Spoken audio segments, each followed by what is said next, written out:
안녕하세요. 말씀 묵상 리바이블입니다. 오늘 아침도 하나님의 은혜 가운데 평안한 하루 되시기를 축복합니다. 오늘 우리가 함께 나눌 하나님의 말씀은 요한복음 8장 7절부터 11절까지의 말씀입니다.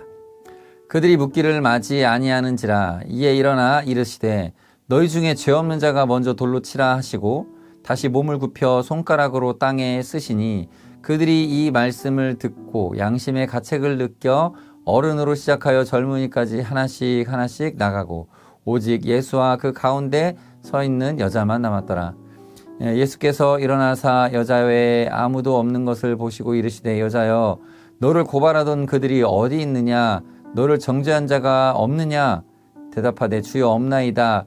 예수께서 이르시되 나도 너를 정죄하지 아니하노니 가서 다시는 죄를 범하지 말라 하시니라. 아멘. 오늘 본문 속에는 참 서글픈 풍경이 하나 등장을 합니다. 현장에서 가늠하다 잡혀온 여인, 그리고 그녀를 에워싼 차가운 시선들과 그들의 손에 들려진 돌멩이들, 그렇습니다. 종교 지도자들은 이 여인을 예수님을 시험할 도구로 이용하고 있죠.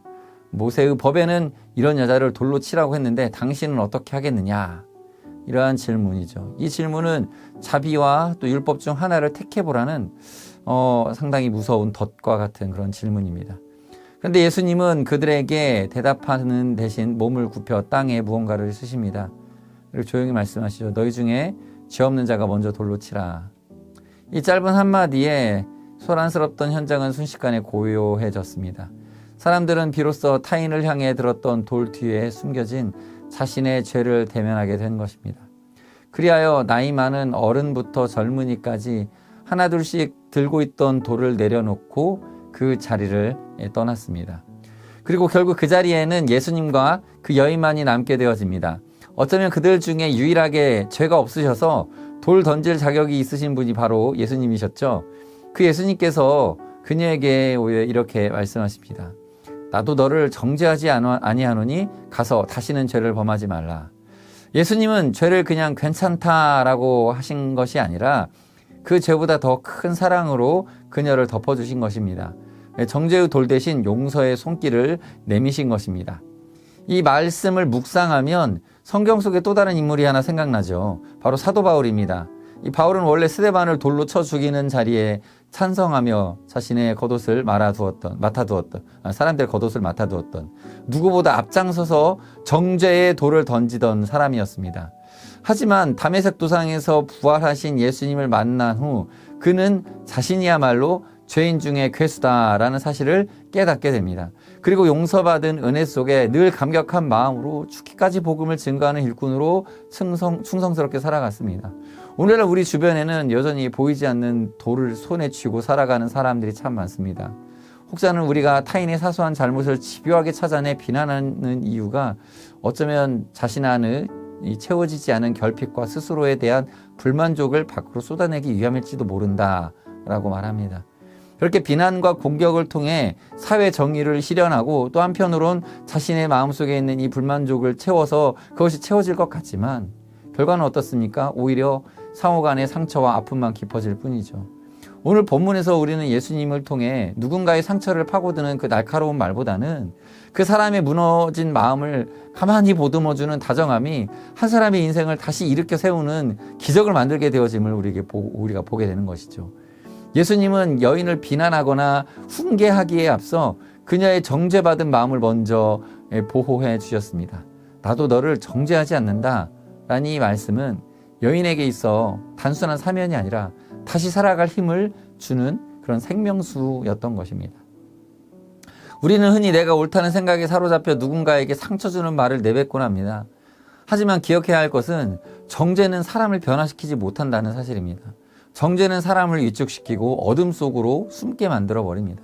그러나 비난받아 마땅한 순간에 경험하게 되는 뜻밖의 용서와 이 다정함과 따뜻함은 사람의 영혼을 근본적으로 변화시키게 되는 것이죠. 오늘 하루를 살아가면서 우리 손에 쥐어진 비난의 돌을 슬며시 내려놓으며 우리의 언어 습관과 우리의 마음가짐을 바꿔보면 좋겠습니다. 어떻게 그럴 수 있어? 이런 말 대신 그럴 수도 있었겠구나, 힘들었겠다라는 이해의 마음을 표현해 보는 것입니다.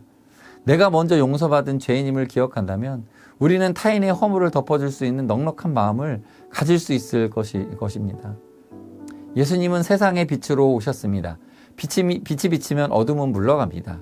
우리가 누군가를 정죄하지 않고 용납할 때 그곳에 하나님의 빛이 임하는 것이죠. 오늘 하루 여러분의 말과 행동이 누군가에게는 정죄의 돌이 아닌 다시 일어설 수 있게 만드는 따뜻한 햇살이 되기를 소망합니다.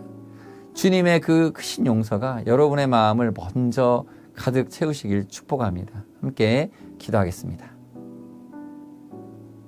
사랑하는 하나님, 오늘 말씀을 통해 우리 자신의 모습을 돌아봅니다.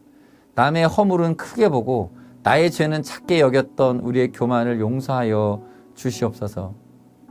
정죄받아 마땅한 우리를 아무 조건 없이 품어주시고 나도 너를 정죄하지 않는다 라고 말씀하신 주님의 그 사랑을 깊이 묵상해 봅니다. 오늘 하루 내 손에 들린 비판과 정죄의 돌을 내려놓게 하여 주시고 주님께서 그러하셨듯 따뜻한 이해와 다정한 말 한마디로 이 이웃을 대하게 하여 주시옵소서. 예수님의 이름으로 기도드리옵나이다. 아멘.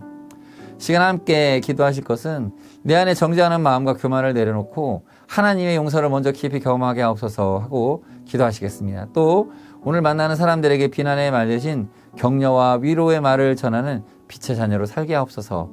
이런 기도 제목 가지고 함께 기도하며 하루 시작하도록 하겠습니다. 기도합니다.